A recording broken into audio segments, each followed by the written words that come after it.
Bom dia a todos, meu nome é Carlos Paiola, eu sou o diretor de marketing, né, e também na área de gente e cultura da Aquarius, e é um prazer estar aqui nessa manhã com vocês, com meu companheiro aqui, Ricardo de Maura, com o Ricardo Caruso, para a gente poder falar um pouquinho sobre sensores virtuais, né, eu acho que é um discurso bastante interessante, bastante técnico, né. E nesse caso de hoje, especificamente, uma aplicação de sensor virtual na área de saneamento, né? Mais especificamente na área de tratamento de água, né? Ou de esgotos, né? Mas é uma teoria que, obviamente, pode ser usada em diferentes verticais industriais, né? E, e a ideia hoje, pessoal, é a gente rapidinho passar por uma apresentação desse caso, né? Que, na verdade, é um artigo até que a gente que o Maura, né, apresentou no congresso da AESABESP no ano passado, né, Maura? Durante a FENASAN, né? Isso mesmo. E aí, na sequência, o Ricardo Caruso trabalha numa demonstração, né, numa aplicação prática ali da ferramenta para vocês poderem ver como que isso pode ser feito, né? E quais são as facilidades ou dificuldades, né? Enfim, os desafios aí de se aplicar um sensor virtual, tá? Mauro, se você puder compartilhar os slides, eu queria tomar aí 5 minutinhos de vocês só para as pessoas que estão aqui hoje nesse call e que não conhecem Aquário Software, né? Eu poder pelo menos situá-los, né? E poder explicar quem é Aquarius hoje, por que que nós estamos falando sobre esse assunto, né? Então, a Aquarius é uma empresa de Tá 39 aparecendo já? anos, já está aparecendo, Mauro. A Aquarius é uma empresa brasileira, né, que já tem aí quase 40 anos, já é uma senhora, né, uma jovem senhora, e apesar de toda essa tradição no mercado brasileiro, nesse mercado de software, né, do Brasil, e mais especificamente nesse mercado industrial, a Aquarius é uma empresa que tem uma extrema flexibilidade, uma extrema versatilidade, né? Sempre trabalhando com as tecnologias mais recentes de mercado, trazendo para o mercado brasileiro aquelas tecnologias de ponta e que fazem sentido para as necessidades, para as principais demandas dos nossos clientes nas diferentes verticais, seja na área de saneamento, mineração, farma, bebidas, enfim, seja qual for a vertical do nosso cliente, tá? A ideia da empresa é sempre entender a necessidade do nosso cliente e, a partir disso, poder definir as tecnologias e serviços aplicáveis na resolução dessa necessidade e, a partir daí, tentar estudar o que que o nosso cliente já possui em termos de capacitação, de tecnologia, de software, de hardware, etc. E o que que, portanto, ele precisa obter, né, de novo, e a gente poder traçar um roadmap de implantação que faça sentido para obter aquele resultado inicial, tá? Então, a gente acredita muito no emprego da tecnologia orientado a uma estratégia, orientado a uma necessidade, não implantar a tecnologia pela tecnologia em si, né? Ou porque é moda, ou por seja lá o que for. Então, quando a Aquarius se insere nesse contexto da indústria 4.0, ela exatamente atua dessa forma, né? Tentando sempre entender a necessidade e poder encaixar exatamente o que é necessário em termos de tecnologia, de serviços, de capacitação, de suporte, de implantação. E para isso, a Aquarius tem essa vasta gama de parceiros tecnológicos. Maura, pode passar para o próximo slide, por favor. A gente atende uma base, como eu disse, bastante diversificada, né? Nós temos clientes em praticamente todas as verticais de mercado, né? Essas que estão listadas aí e mais outras, né? Então, sei lá, vidros, têxtil, é, enfim, alimentos e bebidas, a gente tem em várias verticais diferentes. É, a gente tem algo em torno de 16 mil licenças de software instaladas em mais de 1.300 instalações industriais. E a gente também tem um centro de treinamento, onde os nossos clientes e também parceiros de integração são treinados. Dessa forma, a gente já treinou praticamente 7 mil alunos, né, dentro desse nosso centro, nesses anos todos. E a gente nessa área de saneamento tem grandes clientes, né? A Sabesp é um cliente gigantesco, né? Todos sabem do tamanho dessa empresa, né? É uma das maiores do mundo e certamente, né, a maior aí da América Latina. A gente tem também um grande parceiro ali no Paraná, que é a Sanepar, é uma empresa que se preocupa também com inovação, uma empresa também de grande porte. Nós temos, enfim, outros tantos clientes na área de saneamento, né? Acho que só as duas maiores estão aqui listadas, mas a gente tem parceiros como Sanasa, né, lá em Campinas, que já é uma municipal, mas é a maior talvez aí do Brasil. A gente tem empresas, outras empresas estaduais, empresas privadas, públicas, capital misto, enfim, a gente tem realmente grandes parceiros, né? São clientes, mas a gente chama de parceiro porque a gente sempre faz um trabalho conjunto, né? Um trabalho realmente a quatro mãos para se obter as demandas, os resultados, né? Esperados dentro dessa vertical e de todas as outras, tá? E temos grandes clientes em outras verticais, como a própria Petrobras, né, a própria Vale. Temos uma base instalada muito grande na área de açúcar e álcool e por aí vai, né? Maura, por favor, próximo slide. E para a gente atender, né, essas demandas todas, nós temos uma série de parceiros. Eu acho que você vai ter que ir clicando aí. Pode apresentar todos aí, Maura. A gente tem ContrStation, Copper, GE, Glartec, todas essas parceiras tecnológicas trazem para nós a capacidade de tecnologia para diferentes demandas que a indústria encontra, né? Então, com a GE, que eu acho que é a nossa principal parceira de software, a gente tem uma espécie de uma espinha dorsal, né, de soluções que vão ali desde o contato com o chão de fábrica para coleta de dados, drivers de comunicação, sistema SCADA, sistemas de histórico, né, os chamados PINs, a parte de MES, né, para a parte de análise de eficiência, qualidade, rastreabilidade, genealogia, comunicação com sistemas ERP. Então, essa espinha dorsal está garantida com o portfólio da GE. E a gente tem outros softwares aqui especialistas em algumas demandas específicas, como é o caso do Copia, que permite fazer a gestão de mudança dos aplicativos, né, dos softwares aí de automação. Então, saber quem fez que alteração em que momento dentro da tela lá do supervisório ou na lógica lá em ladder do PLC. A gente ter parceiros como a ContrStation para a parte de controle de processos, né? Então, uma ferramenta que permite você ter um portal web de gestão, né, de todos os principais KPIs das malhas de controle, uma ferramenta bastante especialista na sintonia P&D, né, consegue fazer uma sintonia de maneira extremamente adequada e extremamente rápida, né, nem um pouco custosa. Parceiros já para a área de automação de procedimentos, realidade aumentada, como a Glartec, SIC, né, para a parte de Analytics, Mag Solutions, para a parte de gestão e racionalização de alarmes, e por aí vai, tá? Tantos parceiros que a gente tem, esses, acho que 10 que estão aí são talvez os principais, mas nós temos ali mais alguns que nos ajudam e nos facilitam em uma série de aplicações.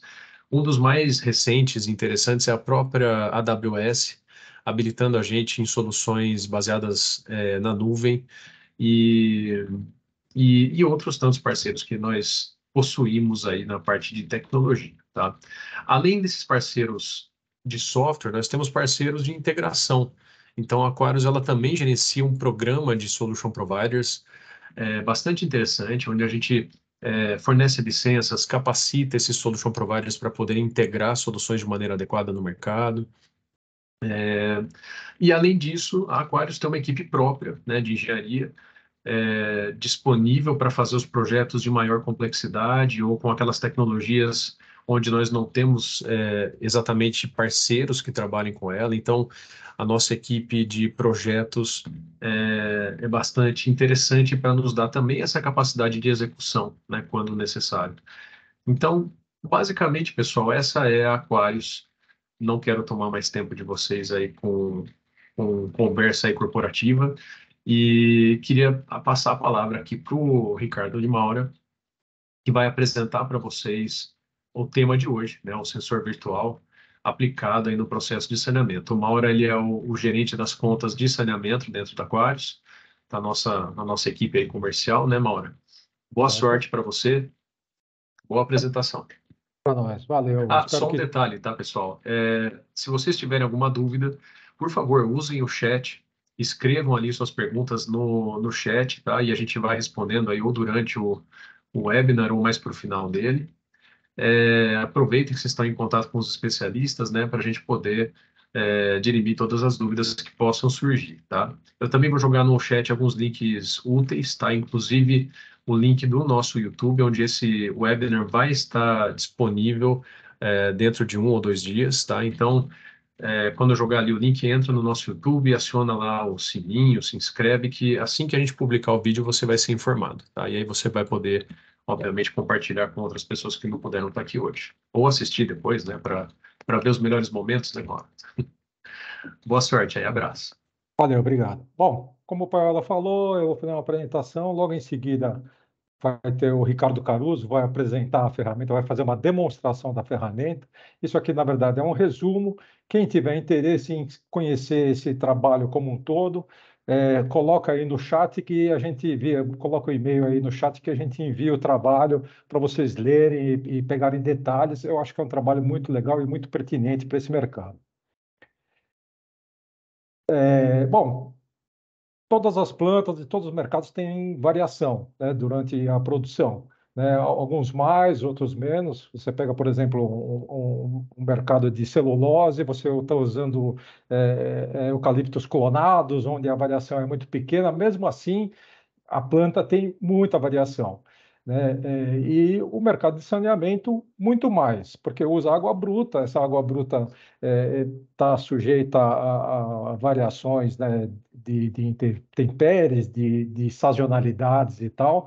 Então, para que você tenha uma eficiência dessa planta como um todo, você precisa monitorar para identificar qualquer variação.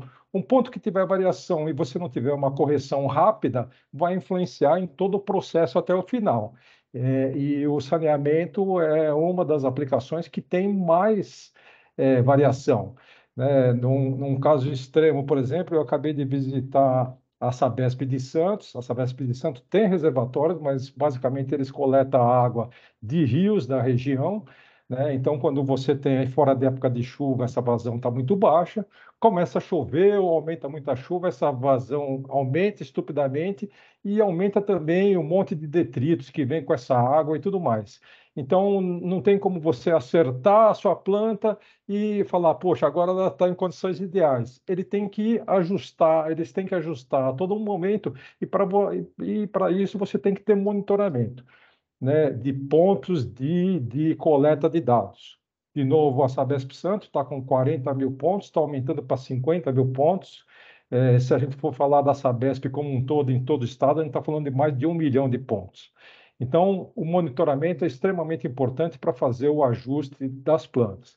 Monitoramento do quê? De vazão, nível, temperatura, pH, turbidez, né? E como é que eu vou monitorar isso aí? Eu vou pôr um sensor físico, né, que faz a medição dessas variações, mas nem sempre eu vou conseguir ter um sensor físico. Tem muitos casos, por exemplo, aquele ponto é um ponto muito difícil de eu instalar um sensor. Eu não tenho como fazer isso. Ou o sensor existe, mas ele é muito caro e eu não tenho como colocar esse sensor caro em todos os pontos. Ou então existe um sensor, mas ele não tem a precisão que eu desejo. Ou então existe o equipamento, mas o equipamento ele dá muito custo de manutenção. Então, como eu não consigo pôr sensores em todos os pontos que eu gostaria, a alternativa é coletar amostras e mandar para o laboratório. Essa coleta, em primeiro lugar, ela não é feita com a frequência que eu gostaria. Eu gostaria de ter pelo menos uma análise por hora, uma análise cada 10 minutos, mas eu não posso entupir o laboratório, porque o laboratório atende vários outros pontos. Então, essa amostra vai chegar, vai entrar numa fila de espera, vai ser preparada, vai ser analisada e o resultado é enviado para o operador. Esse operador vai ter essa informação. É lógico que ela é muito melhor do que nada, mas ainda assim, eu recebi ela 2, 3, 4, 5 horas depois do momento de amostragem. Então, ele vai fazer a correção em função disso, mas muitas vezes a condição naquele momento já não é a mesma de 4, 5 horas atrás. Então, está longe de ser uma condição ideal de operação. Para isso se usa o sensor virtual, né? Então, você tem a planta, essa planta tem vários pontos de amostragem. Nesse ponto de amostragem, eu tenho um sensor ou eu tenho uma amostra de laboratório. Essa aí é a solução clássica. A solução que a gente está propondo aqui é coletar dados de vários pontos da planta, né, medições que eu tenho a todo momento, ver que pontos da planta que vão ter alguma correlação com aquele ponto que eu quero avaliar, ou que eu quero medir, e fazer, a partir daí, um modelo matemático que me faça uma predição em tempo real do que é o valor daquele momento. Evidentemente que o valor, né, estimado tem que ser o mais próximo possível do valor real. Então, é criado um modelo para isso. Lembrando que esse sensor, ele não, mesmo que eu tenha ali um sensor físico, que eu tenha amostras de laboratórios, eventualmente esse sensor é bom, ele é excelente, ele me dá a frequência que eu preciso, com a precisão que eu preciso, mas eventualmente ele está descalibrado, ele precisa desligar para fazer uma nova calibração, ou então ele teve um problema, ele quebrou, ele vai ter que parar para sofrer uma manutenção. Então, durante esse momento, eu não posso trabalhar totalmente às escuras. Então, o sensor virtual ou soft sensor, como ele é conhecido mundialmente, pode existir mesmo num ponto que eu já tenha um sensor físico, né? Essa informação, evidentemente, vai para o controlador, que eu posso chavear, ora vindo desse sensor ou dessas amostras de laboratório, ora vindo do soft sensor, para o controlador fazer as correções necessárias. A técnica como um todo é você ter informações de historiadores, né? Informações históricas que coletam dados de vários momentos, com várias situações da planta. Eu crio um modelo, né? Eu crio um algoritmo, e esse algoritmo alimenta o meu controlador, que pode ser ou um operador, que vai fazer os ajustes, ou pode ser um dosador automático. Então, a partir daí, você tem resultados vindos de um modelo matemático. Um primeiro exemplo aqui, e isso foi feito em 2008, ou seja, essa técnica aí não é nova, mas uma das primeiras tentativas de aplicação para a área de saneamento foi essa aqui feita pela Copasa, na ETA Rio das Velhas. No caso, era para controlar a dosagem de coagulante, e para isso precisava ter o valor de turbidez de água decantada. O coagulante, todos vocês sabem, é um insumo caro, né, e um insumo bastante sensível, né? Se você colocou menos do que deveria, você vai ter um produto fora da especificação. Se você colocou mais do que deveria, você vai afetar e usar mais produtos químicos para fazer essas correções posteriormente. Então, é uma aplicação extremamente importante, só que nesse caso se conseguia apenas algumas análises por dia, ou até uma análise por dia. Então, era uma aplicação que criar um modelo matemático para fazer essa estimativa era bastante promissora.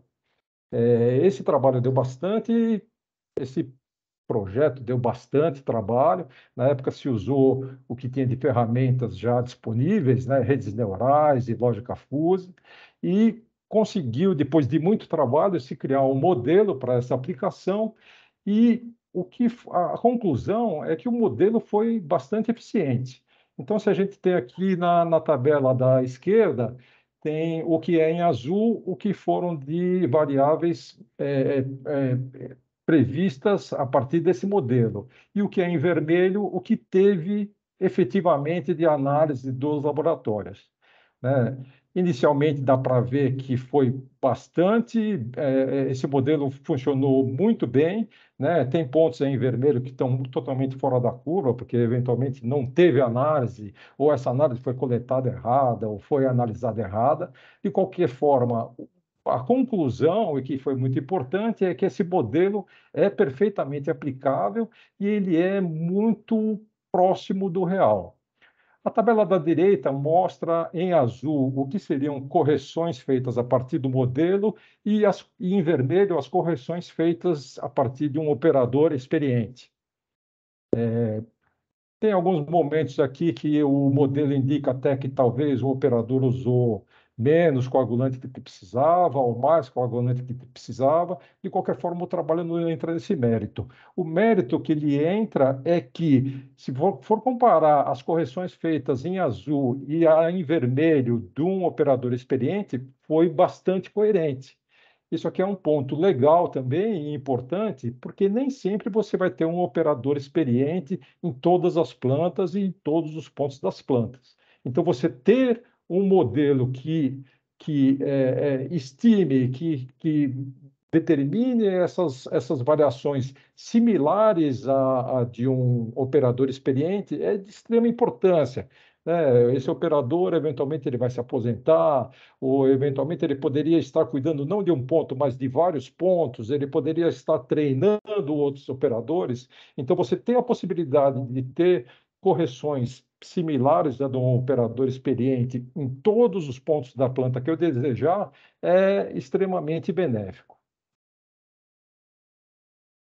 Aí já entra numa outra aplicação, que é numa ET, né? Aqui tem a representação simplificada do tratamento de esgoto. Então, você tem o afluente, nesse afluente você vai ter o tanque de aeração que entra com ar e produtos químicos, né? Depois vai para um decantador, o excesso de lodo é eliminado e parte disso é recirculado, entrando o efluente. É uma aplicação bastante importante e aqui, nesse caso, o que se desejou determinar foi a estimar os sólidos em suspensão.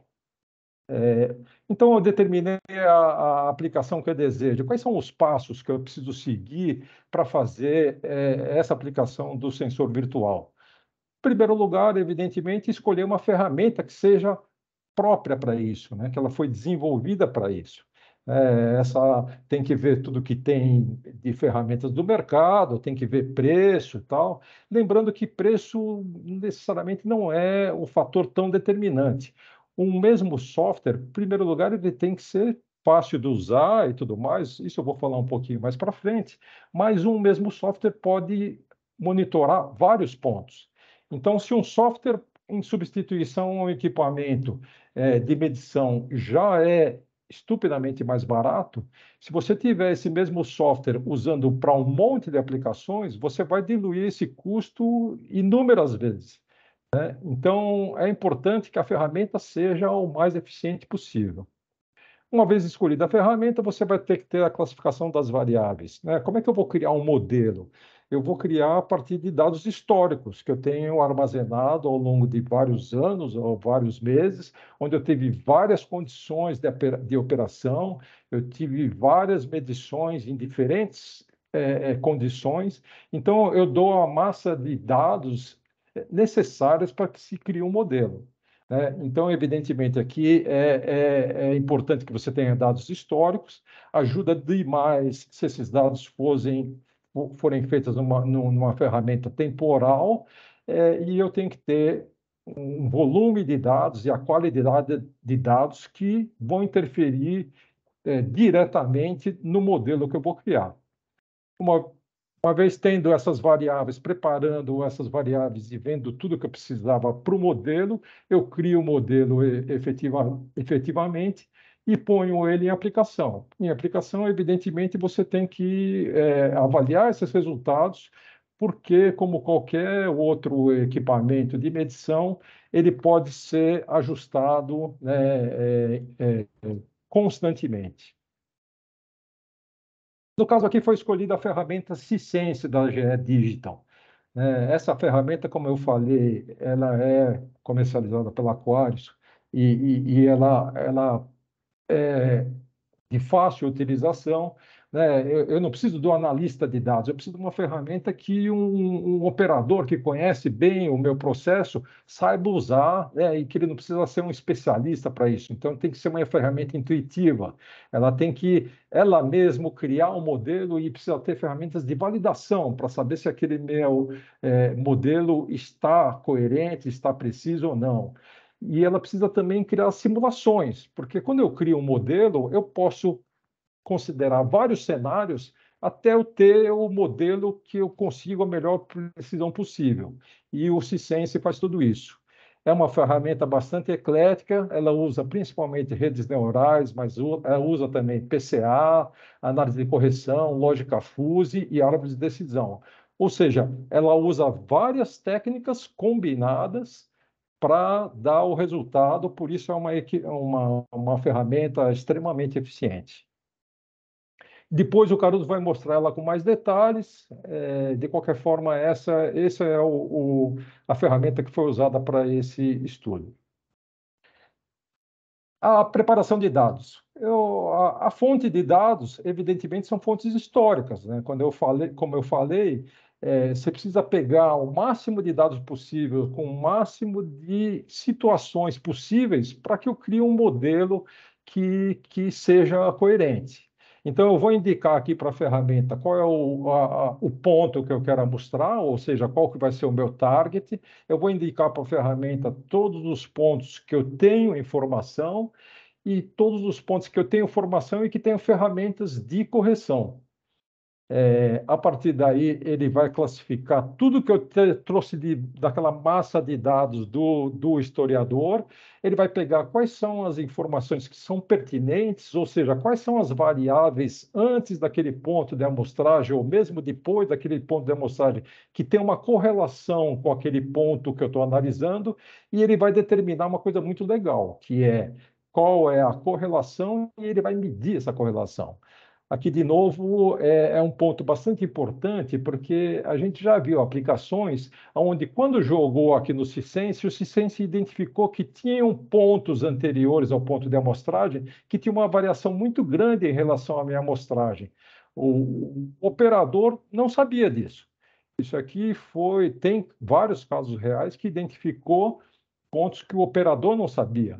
Ou então o operador ele tinha desconfiança de que determinado ponto poderia influenciar naquela análise, mas ele não tinha como comprovar e muito menos medir o quanto de correlação tinha esse ponto, né? Então aqui já a ferramenta já é muito legal e muito poderosa no sentido de determinar que pontos que eu vou usar para criar esse modelo de predição de amostragem.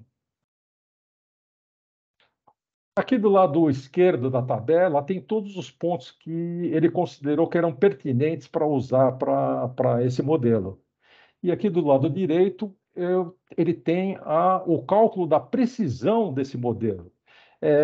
Lembrando que quando eu tenho um ponto que eu estou querendo estimar e eu tenho várias análises de laboratório ou análises medidas históricas, eu não posso usar todos esses pontos. Senão ele simplesmente vai ter uma correlação, vai decorar os resultados e vai me dar o resultado correto.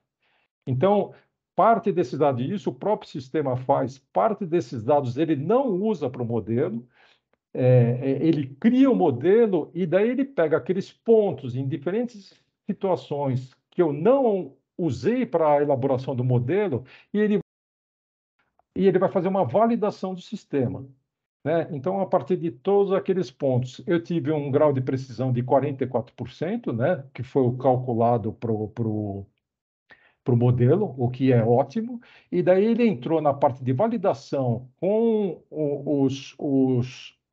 aqueles dados que foram usados para a checagem do sistema, e ele chegou em 93%. Ou seja, eu criei um modelo com uma eficiência excelente.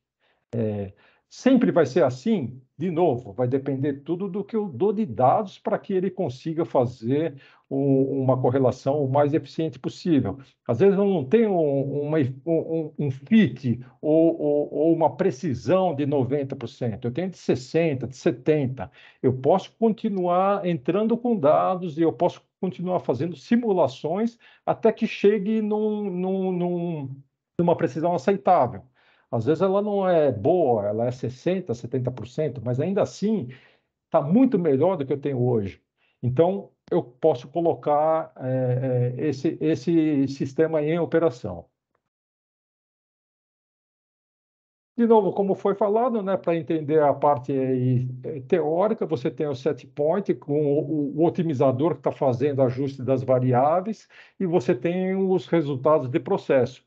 Tudo isso está alimentando constantemente um preditor e ele precisa avisar de antemão quais são as correções que esse otimizador precisa fazer. De novo, esse otimizador pode ser um operador ou pode ser um dosador automático. Depois que eu já criei o modelo a partir dos dados históricos, eu preciso colocar em operação. Agora, nesse momento, não me interessa mais os dados históricos, eu quero entrar com os dados naquela condição daquele momento. Né? Que dados são? Dados que vêm do CLP, dados que vêm do sistema SCADA, ou qualquer fonte que eu tenha, mas que está acontecendo naquele momento, para que ele possa prever a medição do ponto que eu quero naquele momento. Um ponto importante é que ele faça uma limpeza desses dados. Né? Vamos supor que um determinado analisador travou, ou vamos supor que ele parou de mandar dados. Esse dado muito fora da curva pode bagunçar todo o meu modelo e me dar um resultado errado. Então, ele faz um estágio que é muito importante, que é esse data cleaning.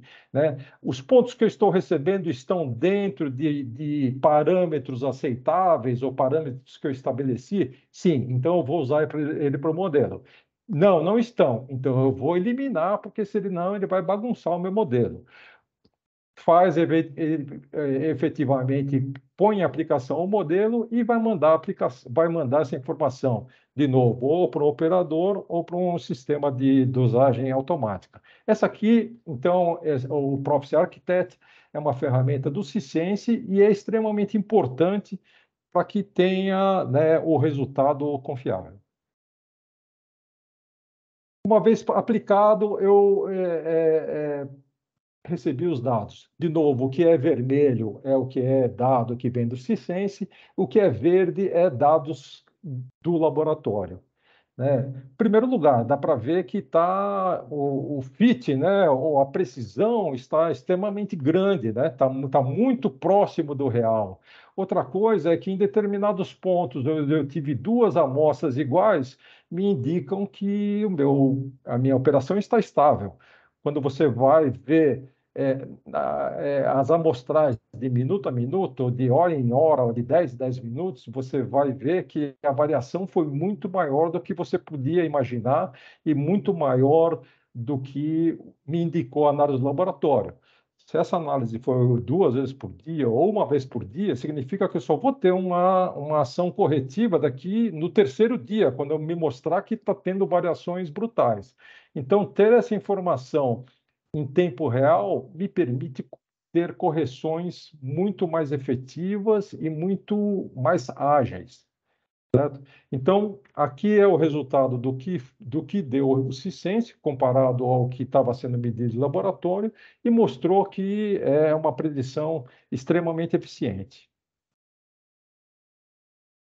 A conclusão, então, é que, primeiro, eu passei, com o sensor virtual, eu passei a ter medições em pontos importantes onde antes era inviável. Né? Então, eu passei a ter muito mais pontos de análise e pontos importantes, ou seja, eu viabilizei uma análise em situações que não era possível. Ele é uma ferramenta bastante eclética, né? Ele pode ser usado para ETAs, para ETs, ele pode ser usado para parte de captação ou parte de distribuição. Então, é uma ferramenta bastante flexível. E, principalmente, o sensor virtual permitiu que eu tinha rapidez na análise, né? Se eu sei que um ponto saiu da especificação, quanto antes eu souber, mais rápido eu vou poder tomar uma atitude. Menor é a variação que eu vou ter da minha planta. E, de novo, ter uma menor variação da planta vai propiciar que eu tenha um produto final de melhor qualidade, vai propiciar que eu trabalhe na condição mais próxima do ideal possível e, evidentemente, eu vou ter economia, né, de todos os insumos dessa planta. Por aqui eu encerro, né? Seria uma apresentação assim genérica. A partir de agora, o Caruso vai mostrar um pouco mais da ferramenta para vocês entenderem o melhor como é que funciona o Cisense. Legal, obrigado, Mauro. Bom dia, eu sou Ricardo Caruso, eu sou diretor da área técnica aqui da Quadros, e vou falar um pouquinho sobre mostrar rapidamente a ferramenta que o Mauro mostrou nesse caso, que foi o Cisense, né? É importante mencionar que essa história inteira de gerar o sensor virtual, ele é uma aplicação de analytics, né, uma aplicação de inteligência artificial para a indústria. A gente ouve muito sobre analytics, coletas de dados, a importância do uso de dados, né? E muitas vezes os exemplos que vêm são da área comercial, de previsão de demanda, de assuntos que estão fora do nosso dia a dia industrial. Então, sensores virtuais é uma aplicação bem interessante de dados para dentro da indústria, para dentro da produção. Tá? E Aquarius, como o Paiola mostrou no começo, né, a gente tem uma série de parceiros, uma série de tecnologias, uma série de módulos que podem ajudar vocês a fazerem todo esse caminho da análise de dados. Né, porque o dado começa sendo coletado, depois armazenado, depois analisado. A gente pode gerar um modelo num sistema on-premise, pode ingerir isso numa plataforma em nuvem, gerar um modelo em nuvem, fazer o deploy, né, fazer esse modelo rodar mesmo em tempo real na própria nuvem ou até num computador ali local, no painel do meu sistema de automação. Tá tudo isso com segurança da informação, garantia de funcionalidade. Tá, então acaba sendo um quebra-cabeça aqui, né, usando alguns elementos para contar toda essa história do sensor virtual. E sensor virtual, todos são feitos sempre da mesma forma? Não. Né, depende muito do tipo de processo e do tipo de informação que você precisa nesse sensor. Então, vou até começar aqui a apresentação respondendo uma pergunta que o Hélio colocou aqui no chat, né, se pode acontecer da empresa adquirir esse software e depois descobrir que não tem dados necessários para a implantação do sensor virtual. É importante sempre a gente olhar os dados antes da decisão de que tecnologia usar. Uma excelente pergunta. Né? E é uma coisa que a Aquarius pode ajudar vocês. Quer dizer, vocês podem encontrar, pois eu tenho uma oportunidade aqui de uso de sensor virtual, de estimar uma variável que eu só tenho em laboratório, ou só tenho alguns casos em sensor, mas será que eu tenho os dados certos, né? E outra pergunta importante, será que a qualidade dos meus dados é suficiente para eu fazer essa estimativa? Vamos testar antes, né? Vamos pegar esses dados, olhar o problema, e aí a gente decide junto aqui qual a melhor técnica, qual a melhor forma. Tá, o exemplo que o Mauro mostrou aqui com o Cisense, ele usa machine learning, né, usa aprendizado de máquina para gerar o sensor virtual. Muitas vezes a gente tem na literatura, ou vocês mesmos no processo, uma equação, né, uma equação matemática conhecida que gera esse valor de uma forma suficientemente confiável. Tá? Então, eu não preciso pegar dado quando eu tenho essa equação e treinar um modelo de machine learning. Eu posso usar essa estrutura que eu falei para rodar a equação em tempo real e escrever o resultado no meu sistema de automação. Tá? Então, tem vários caminhos aqui para o uso de sensor virtual. Tá? Eu vou compartilhar uma tela aqui com vocês com o Cisense aberto já, para a gente ver essa aplicação aqui. Tá?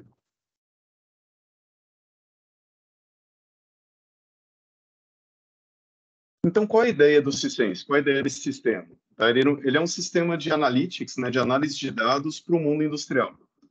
Tá? Então, ele tem toda a conectividade com cara de industrial, né? Quer dizer, eu consigo ir para um sistema de automação, para um sistema historiador e coletar os dados que eu preciso para fazer análise, também em outras bases de dados, tá? Ele é bastante aberto nesse ponto.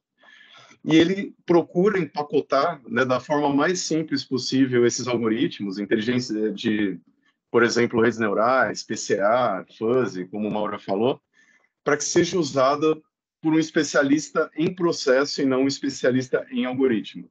Tá? Eu sempre preciso ter o olhar de processo aqui, né? Quem usa o sistema tem que ser alguém que conhece as variáveis, conhece o processo, mas o Cisense tenta tornar isso o mais simples possível para quem não é um cientista de dados, quem não é um especialista em algoritmos de inteligência artificial. Tá? Então, ele acaba funcionando como um wizard, tá? E eu posso usar esse wizard, né, esse passo a passo aqui, se vocês olharem do lado esquerdo, né? Tem preparação de dados, visualização, modelagem.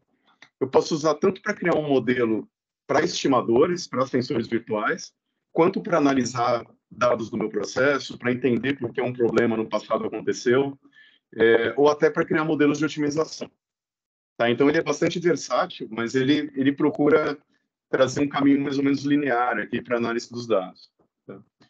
Então, digamos que o meu caso eu tenho um caso de sensor virtual, quer dizer, eu tenho um caso de dados de laboratório que eu gostaria de estimar com uma velocidade maior no processo, ou dados de sensores que eu tenho presente em algumas partes do processo e outros não.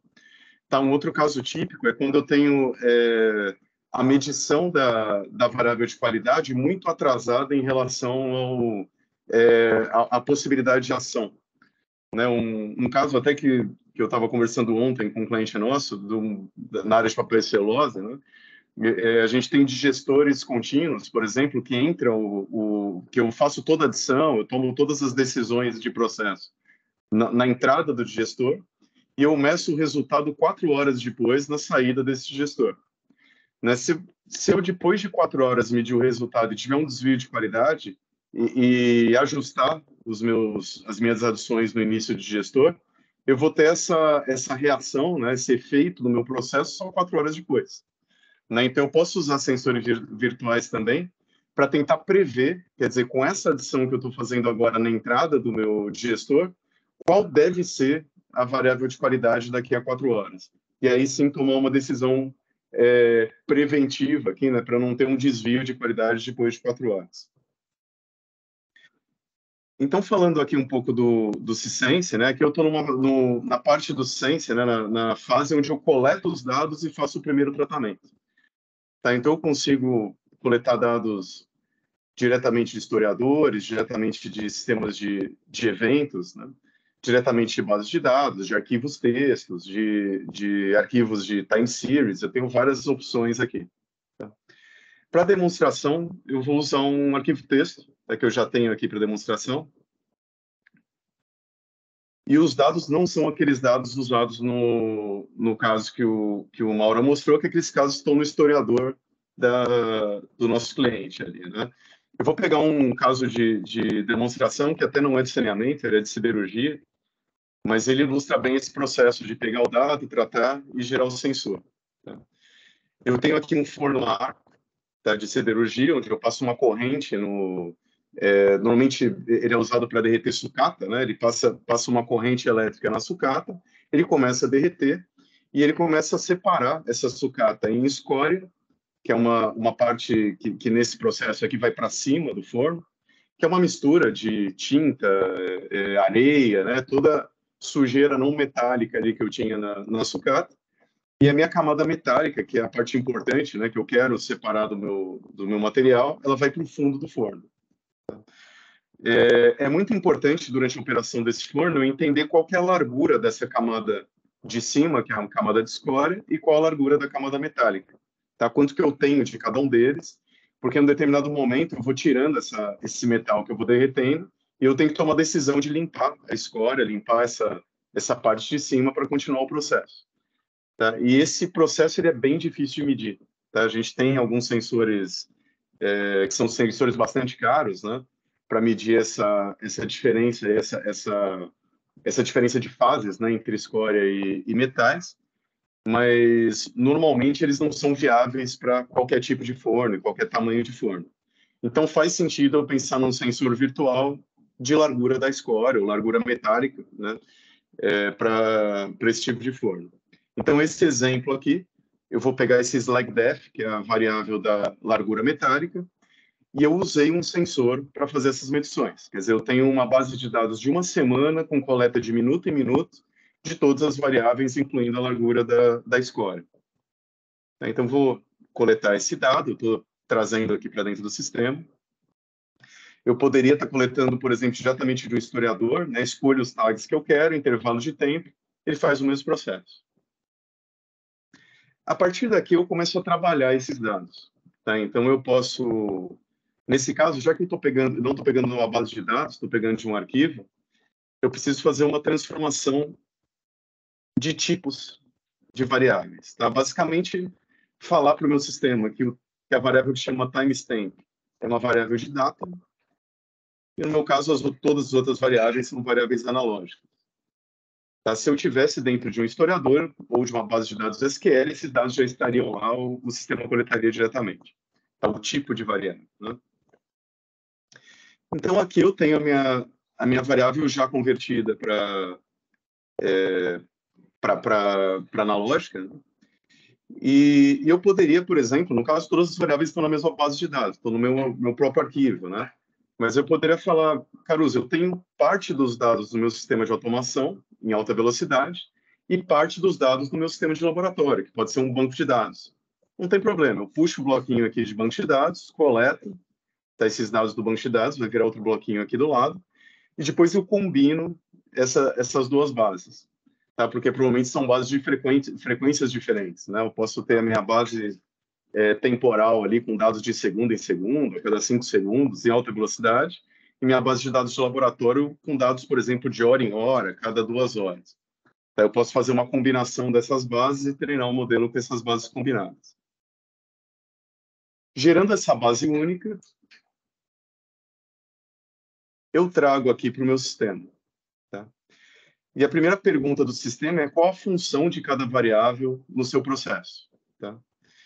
No caso de soft sensor, eu só preciso avisar qual que é a variável do soft sensor, o que eu quero estimar aqui. Né? Mas se eu estiver fazendo uma análise, por exemplo, principalmente com objetivo de otimização, eu preciso falar quais as variáveis que eu consigo ajustar e quais eu não consigo ajustar, para ele sugerir ajustes das variáveis corretas. Então, aqui eu comecei a carregar as variáveis. E aqui eu já consigo ter, eu já estou na segunda fase aqui, ó, na visualização, já consigo ter alguma visualização de dados. Né? Então, vamos olhar como se comportou aqui a largura da escória nesse intervalo de tempo que eu estou estudando. Tá? Ela está fazendo essa trajetória aqui da linha vermelha. Tá? Outro ponto interessante, tá? Sempre que eu pego dados de processo, digamos que eu vou numa historiadora e pego alguns dados, né?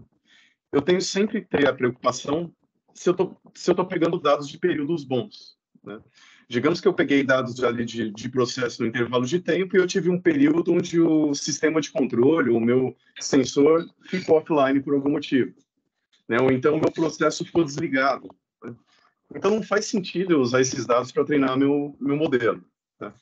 Então, eu consigo chegar aqui no histograma dos dados, né? Eu estou olhando os dados que eu olhei ali no gráfico de tendência, agora dentro de um histograma, e eu consigo, por exemplo, tirar amostras de dados que estavam muito baixos. Digamos que esses dados aqui de baixo são dados de má qualidade, são dados que não fazem sentido para o processo, são de desligamento de sistema, problemas de sensores. Eu arrasto a barrinha, ele já apaga esses dados da minha base de dados. Tá? No caso aqui, eu quero usar esses dados também no treinamento. Então, o que o Cisense traz para a gente é essa facilidade de manipulação dos dados. Então, eu pego os dados que eu quero, será que esses dados são bons, são suficientes, eles geram um bom sensor? Vamos testar. Tá? Eu peguei os dados da automação, escolhi alguns aqui. Vamos rodar esse processo de modelagem. Então, aqui é aquela resposta aqui que eu dei anteriormente, né? Será que eu tenho dados bons? Né? Muitas vezes é mais fácil testar, né? Vocês viram, vamos ver aqui que é rapidinho, né? A gente pega os dados, testa. Muitas vezes é mais fácil testar se esses dados são bons do que tentar fazer um estudo mais profundo aí de dado a dado, de qualidade de dados com cada uma das variáveis. Tá? Ter um bom modelo, ter uma boa aderência, meus dados são bons. Tá? Esse modelo não ficou bom, aí sim eu vou ter que mergulhar nesses dados. Né? Se eu tenho dados com problemas de qualidade, se eu tenho dados suficientes, se eu não consigo coletar uma variável que eu não trouxe aqui para essa base. Então, nesse caso aqui que eu treinei, eu consegui 94% de aderência. Tá? 94% de aderência é uma aderência grande, quer dizer, eu já tenho um tá? Então, nesse caso, eu já poderia partir para a aplicação. Tá? Então, eu vou só mostrar o gráfico do Soft Sensor.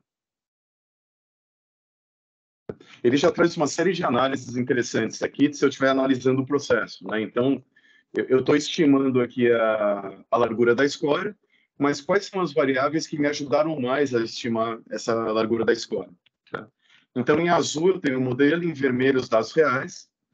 Dá para ver aqui que o modelo está seguindo bem os dados reais, né? Ele está acompanhando bem as variações. E eu consigo pegar um momento específico desse modelo e falar quais são as variáveis que o modelo usou mais nesse momento para estimar esse valor. Pô, ele usou o fluxo de óxido de cálcio, usou a concentração aqui de hidrogênio, enfim, a própria largura da escória está aqui nesse target, né? Eu acabei até invertendo o target aqui para a temperatura do anodo. Mas eu começo a ver quais são as variáveis que foram mais usadas nesse estimador.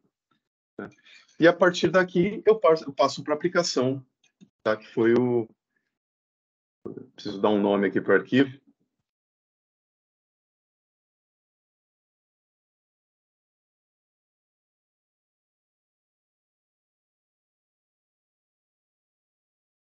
Que foi aquele ambiente do Architect que o Maura mostrou. Tá? O que é aplicar um soft sensor, né? Um sensor virtual? Depende do objetivo dele. Tá? Eu posso desde gerar um dashboard, gerar uma tela onde um usuário, um operador, um líder de operação vai ver esse valor para tomar uma decisão, tá? Até escrever isso no meu sistema supervisório para fazer parte do sinótipo ali de supervisão para o operador, ou até escrever isso no meu sistema de controle para eu ter uma ação automatizada sobre aquele valor. Tá? Mas, basicamente, o meu sensor é esse bloquinho aqui. Tá? Então, eu insiro os dados agora, né? Eu já treinei. Então, agora em tempo real, dos dados do meu processo, nesse bloco, e ele sai aqui com a estimativa. Tá? Então, qual que é a sua aplicação? Caruso, eu tenho ali um supervisório na frente do operador, eu quero mostrar nesse supervisório a estimativa de um dado que ele veria a cada 2 horas depois do laboratório. Tá, esse supervisório é um servidor OPC? Ele é um servidor OPC. Então, vamos transformar esse bloco num cliente OPC. Tá? Pode ver que tem muitos bloquinhos aqui, eu consigo escrever em base de dados, escrever arquivo, tá? Escrever em OPC, transformar num servidor OPC. Tem uma série de arquiteturas diferentes aqui que podem ser interessantes. Tá? Mas, no caso, eu vou colocar a entrada e a saída como clientes OPC. Aí aqui basta escolher lá do meu servidor OPC, né? Escolher o meu servidor OPC do supervisório, por exemplo, e escolher o nome dos tags do supervisório que vão preencher as variáveis de entrada, em qual tag do supervisório eu vou escrever a variável de saída. Tá? E legal, peguei os dados, criei meu sensor virtual, estou rodando ele em tempo real, ele está me ajudando a tomar decisões. Acabou o meu trabalho de análise de dados? Não. Tá? Tem um último passo que muitas vezes se esquece, né? Uma pessoa esquece de fazer, e às vezes é um grande fator de insucesso de projetos de modelagem, especialmente de sensores virtuais. Eu preciso monitorar a qualidade, monitorar a saúde desse sensor virtual. Tá? Então, eu coloco o sensor virtual no processo, ele começa a me dar um valor, por exemplo, que eu tinha em laboratório de 2 em 2 horas a cada minuto. né? Então, isso me ajuda a tomar decisões. Mas, como parte do processo de gestão do sensor, eu preciso continuar comparando esses dados com os dados do laboratório. Tá? Por que isso? Tá? Porque o sensor ele modela o processo como ele era naquele momento que eu coletei as amostras. Tá? E todo o processo muda com o tempo. Né? Eu começo a ter insumos diferentes, posso ter um comportamento diferente. Com aquele sensor virtual, a própria operação pode tomar ações diferentes que vão mudar um pouco o comportamento do processo. Tá? Então, é bastante comum eu também colocar aqui o dado que vem do laboratório para comparar e dar uma nota para o meu sensor virtual. Tá? Ele estimou tal valor, eu continuo ali nos 95%, 90%, 96% de acerto, ele continua sendo um bom sensor.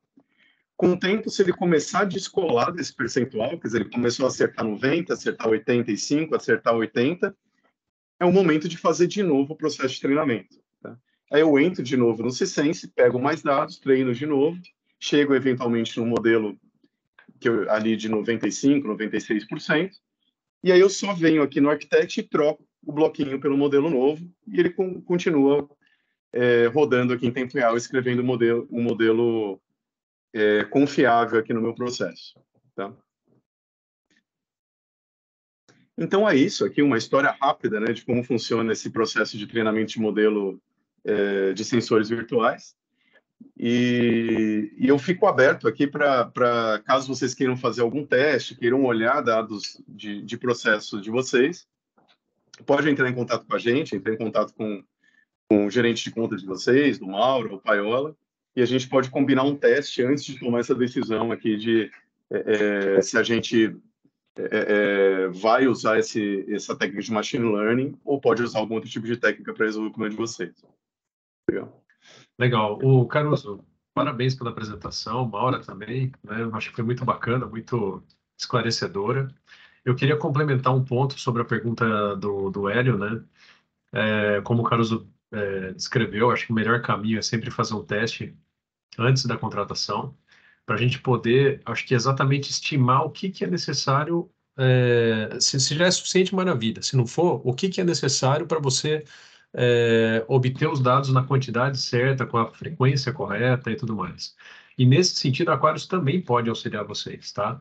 Então, a gente tem ferramentas que vão possibilitar você instalar eventualmente novos pontos de coleta, fazer adequação, né, da frequência de coleta de dados, tornar até mais robusta a coleta de certos dados que eventualmente hoje você perde, né, de repente tem lacunas de dados. A gente tem tecnologias robustas o suficiente para poder permitir sempre bufferização local, né, mesmo numa queda de comunicação com o servidor. Enfim, tem uma série de tecnologias super interessantes que vão fazer com que aqueles dados que você hoje não tem na frequência ou quantidade ou confiabilidade, né, necessárias se tornem tudo isso, né, esses três pontos desejáveis, porque, claro, né, o modelo ele vai ser tão bom quanto a amostragem que você trouxer para ele. Se você trouxer uma amostragem insuficiente ou pobre ou não confiável, o resultado do seu modelo ele pode ser bastante pobre, né? E aí, puxa, você jogou dinheiro no lixo, né? Então, acho que esse é um ponto importante. Veio também uma pergunta do Silvio Caruso. Ele falou o seguinte: sendo uma contratação com fornecimento de operação assistida, em quanto tempo conseguimos coletar dados suficientes? Eu até Legal, me boa pergunta. antecipei e falei o seguinte, Sim. que depende, né, de cada situação, de cada tipo de processo, não só para o tempo de coleta, mas também a frequência de amostragem necessária, né, depende de cada variável que você vai ter. Mas acho que é isso, não falei besteira, né, Não, Carlos? não, perfeito, perfeito. É aquela pergunta que não ajuda, é aquela resposta que não ajuda muito, né? Que você responde depende. Mas só para dar algumas referências, a gente precisa olhar o processo, né? Nesse caso do forno, ele é um processo que ele tem bastante variação no decorrer do dia, né? Do decorrer das horas. Quanto mais variações o processo tem, melhor. A gente precisa de menos tempo. Então, nesse caso, uma semana só de coleta do processo foi suficiente. Tá? Eu diria que por exemplo, para casos que a gente tem uma variação pequena, a gente normalmente está falando de 2 meses, 3 meses, tá? Depende muito do caso, mas a gente normalmente não está falando de 6 meses de coleta. Normalmente, dentro de algumas semanas ou alguns meses, a gente consegue. e a gente consegue analisar esses dados durante a coleta.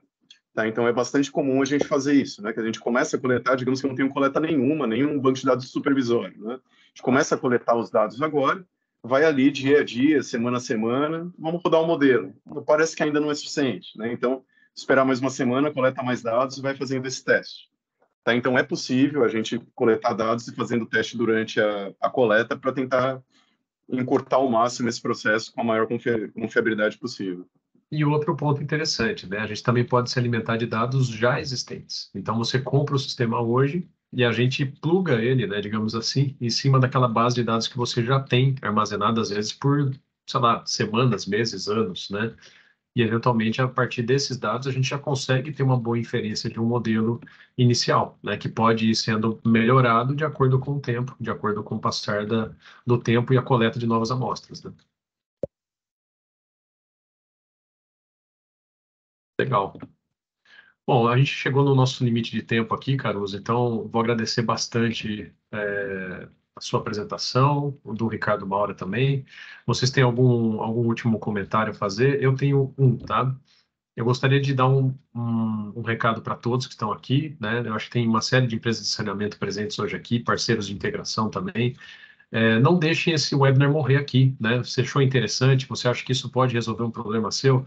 Cara, já entra, o Mauro vai botar de novo aqui, né, o e-mail dele, telefone, já entra em contato, marca uma reunião, traga os seus dados para a gente faz uma análise sem compromisso para a gente poder estudar a viabilidade.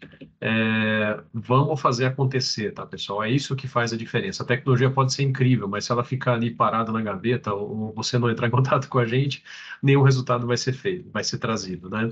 Agora, se a gente conversar, eu acho que a gente pode trazer resultados extremamente interessantes para a operação da sua empresa e eu acho que isso pode ser feito de maneira mais rápida do que você imagina, tá? Últimas palavras aí, Caruso, Maura?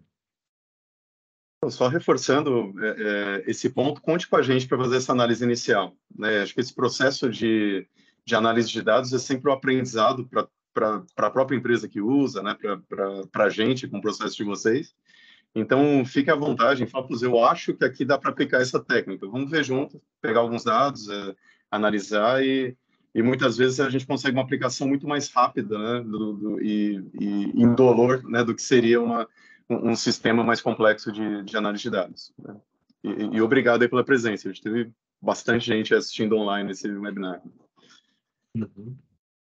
Eu queria agradecer também, agradecer a atenção, a participação de vocês. Aí na tela estão meus dados para quem quiser uma cópia desse trabalho, porque essa apresentação foi baseada num trabalho bastante extenso, legal, muito assim bem feito e detalhado. Façam contato comigo aí que eu mando essa apresentação e como o Paioli e o Caruso falaram, ative a gente aí para discutir uma aplicação de interesse de vocês e vai ser um maior prazer atender vocês quando precisarem. Maravilha, pessoal. Bom, e fiquem ligados aí no nosso LinkedIn, se inscrevam, né, no nosso LinkedIn, no nosso YouTube para saber sobre os próximos eventos, né, e também para receber o aviso de carregamento desse webinar, tá? Para você poder reassistir, passar para os seus colegas, enfim, né? Muito obrigado, um grande abraço para todos aí, uma ótima semana.